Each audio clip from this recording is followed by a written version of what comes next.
François Mirac, Nautic Cutting Art. Je vous parle du multi-hull de la Grande Motte. Je voulais vous présenter ce matin une entreprise et son fondateur. Une entreprise étonnante, c'est Inaf System.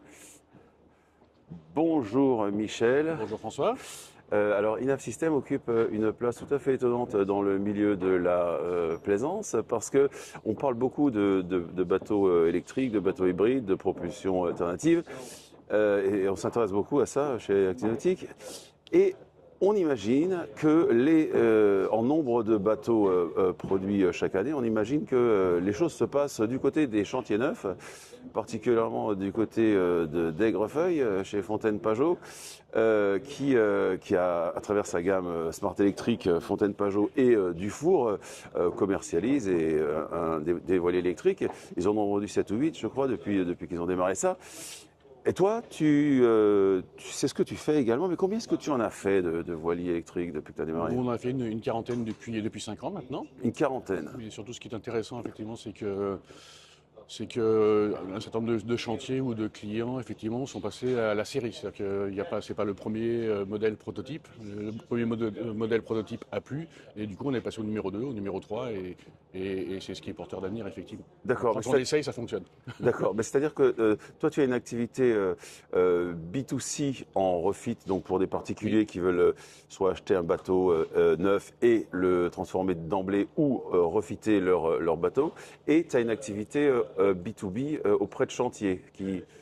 Exactement, on travaille soit effectivement en B2B avec les chantiers où on accompagne le chantier dans le choix de l'intégration, l'installation et puis l'argumentaire également auprès du client final, mais également très souvent auprès du client final, soit en refitant son bateau, soit en refitant des bateaux qu'il achète neufs, sur lesquels on démonte les moteurs diesel et sur lesquels on installe des moteurs électriques. D'accord. Et ça se passe même parfois sur des bateaux dont le chantier propose par ailleurs une motorisation électrique. C'est paradoxal. D'accord. D'accord. Les gens préfèrent effectivement peut-être notre solution qui est éprouvée notamment dans le domaine de la voile, qui ont des choix très arrêtés sur ce qu'ils veulent et préfèrent effectivement notre solution à d'autres solutions sur étagère. Et dans ce cas-là, comme le chantier souvent refuse, Oui. le client achète le bateau avec le moteur diesel et on démonte le moteur diesel, on installe des moteurs électriques. D'accord. Alors là, je pense que tu parles de ce que je vois là sur le côté là. C'est un Cell Drive Ocean Volt. Tu peux nous en dire un peu plus là, sur c'est ces une machines? exclusivité Ocean Volt. C'est la force d'Ocean Volt effectivement avec 2 points forts. La première, c'est effectivement de rester en 48 volts. D'accord. Malgré des puissances très basse tension. qui peuvent aller jusqu'à 30 kW, Mhm. mais surtout la force de l'hydrogénération, ce qui est important souvent, c'est-à-dire créer Ça, l'énergie. c'est le sous cerveau voile. propre. Hein. Ça, c'est le cerveau propre, 15. donc qui est doté d'une hélice À pas variable. C'est-à-dire qu'il va pouvoir adapter le pitch de l'hélice pour la propulsion ou l'hydrogénération. Et c'est une hélice à pas variable mécanique ou c'est une hélice à pas variable pilotée vraiment à pas variable? C'est un cerveau, c'est-à-dire qu'elle est vraiment pilotée par une intelligence, un algorithme qui va choisir le meilleur pas selon les conditions. D'accord. Et donc ça lui donne une capacité, enfin une efficacité dans l'hydrogénération qui est quasiment inégalée. Eh bien, dans les deux, parce que quand on a une hélice à pas fixe, c'est un compromis entre la propulsion et l'hydrogénération, parce que c'est 2 pas différents. Donc là, on peut avoir le meilleur pas pour l'hydrogénération et le meilleur pas pour la propulsion. D'accord. Et donc consommer moins d'électricité en propulsion et produire plus d'énergie lorsqu'on est en hydrogénération. D'accord, d'accord.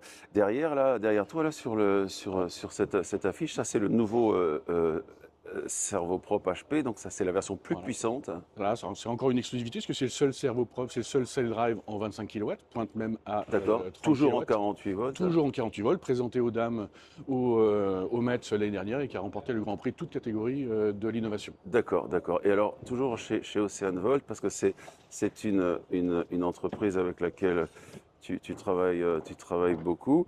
Qu'est-ce que c'est que ce moteur? Alors on propose, pour s'adapter à l'ensemble des constructeurs et l'ensemble des bateaux, on propose aussi bien des Sail Drive que des moteurs en ligne d'arbre, avec une solution assez originale qui est en fait, on va coupler des modules de 12 kW, pointe à 14, pour arriver jusqu'à 36 kW, pointe à 45 kW. Toujours en 48 volts, parce que chacun est alimenté. Chacun est alimenté par un système 48 volts. D'accord, d'accord. Alors si ça t'embête pas, on peut continuer notre tour, parce qu'il y a vraiment beaucoup de choses par ici.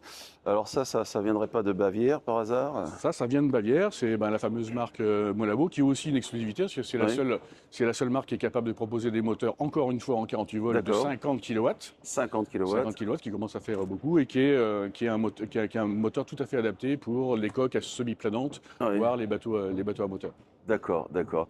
Et derrière, là, ça, ce sont des rimes? Tout à fait. Nous, on veut adapter notre offre aux besoins du client et Rim Drive Technology est une marque et a un système très adapté, notamment pour les bateaux en eau intérieure, Oui. où on sait qu'il y a beaucoup de détritus, on va dire, Ouais, qui ouais. flottent. Et ce système, effectivement, d'hélice intérieure, c'est qu'en fait, l'hélice sert de rotor et le Oui. Et système donc, il n'y de a pas de stator, moyeu? il n'y a pas de moyeu. Et donc, on a beaucoup moins de risques de prendre des branches, des bouts, de tout ce qui peut traîner sur l'eau. Et le refroidissement est assuré par trempage, on pourrait dire. Voilà, c'est le gros C'est avantage, direct. c'est un refroidissement par convection, Oui, de la oui, bien convection sûr, bien naturelle sûr. Oui. avec l'eau. Et comme le moteur est dans l'eau, on peut aussi donc du coup avoir une simple attache qui permet aussi d'avoir un système rotatif. Et D'accord. donc il va favoriser la manœuvrabilité. Et il y a aussi quelque chose de joli, je trouve, sur ces rimes, c'est que dans la mesure où il n'y a pas d'arbre, il n'y a pas de joint non plus. Donc le rotor n'est pas en contact physique Exact. avec le stator, et donc il n'y a pas de problème d'étanchéité. Tout ça, il y a une résine coulée dedans, Voilà, effectivement, tout est noyé dans la C'est résine, totalement étanche, totalement étanche. totalement étanche. Au contraire, l'eau favorise la lubrification, Ouais. donc l'eau est bienvenue dans ce cas-là, Ouais. contrairement à d'autres moteurs. La convection, et puis voilà quoi. D'accord, d'accord. Et alors par ici, j'ai repéré un autre petit appareil qui est intéressant et que je reconnais cette, alternator case rouge. Alors ça, ce serait pas un Balmar, ça, Ça, par hasard? c'est l'alternateur Balmar. Alors au début, on s'était D'accord. rapproché de Balmar parce que Balmar produit des alternateurs 48 volts. Ok. Et donc Ouais. on a des clients qui nous demandaient d'avoir un système hybride avec Voilà. un moteur électrique d'un côté, un alternateur de l'autre. Pour éviter les pertes en conversion. Exactement. Et donc depuis, on a développé une offre autour de Balmar pour tout ce qui est en fait la gestion de l'énergie sur un bateau. Puisque pour bien gérer son énergie, encore faut-il être efficace Ouais, dans la ouais. production d'énergie. D'accord. Et pour rappeler à nos viewers l'intérêt de ces engins, regardez là-devant, là, on les reconnaît tout de suite, ces Balmar, parce que regardez le faisceau. Il y a un faisceau qui ne ressemble pas du tout à ce qu'on voit sur un alternateur normal, parce qu'il a une régulation externe, c'est ça? Il y a plusieurs choses chez Balmar. La Ouais. première, c'est que c'est effectivement la conception lui-même, ce sont des alternateurs qui sont endurants, qui vont marcher très longtemps sans surchauffer, À puissance à nominale. puissance Ouais. nominale, ce qui est important. Et donc, c'est un système il y a un système de régulation qui reproduit en fait la courbe de charge d'un vrai chargeur. Voilà. Et qu'on peut adapter à la chimie de batterie qu'on a. Au lithium, tout ce qu'on à veut. l'AGM, à toutes sortes de Donc ça se chimie. comporte comme un vrai chargeur. Et on C'est peut un vrai charger chargeur. à 100% de soc. Et Durant très longtemps. Voilà, et durant très longtemps. Ouais, c'est vraiment des machines étonnantes. Bien, bien, bien. Et combien est-ce que vous êtes aujourd'hui dans ton Chez entreprise? System, on est 10 salariés, D'accord. donc composés de techniciens, électriciens. On a 2 personnes au bureau d'études et un service commercial, marketing et administratif. D'accord. Et tu réalises certaines installations dans ta zone de chalandise, de chalandise, oui. Et d'autres, tu les fais faire? Exactement. Donc, le bureau d'études conçoit le système, tous les systèmes de câblage, etc. Et on a un système effectivement d'assistance qui permet soit au chantier, soit aux particuliers, soit un électricien, un partenaire d'installer le système. Et ensuite, on va se déplacer pour faire Pour le commissioning. un essai à terre et ensuite un essai en mer pour valider la solution. D'accord, d'accord. Ben, merci beaucoup pour ces explications. Merci, C'est François. très intéressant. Et bon salon. Merci.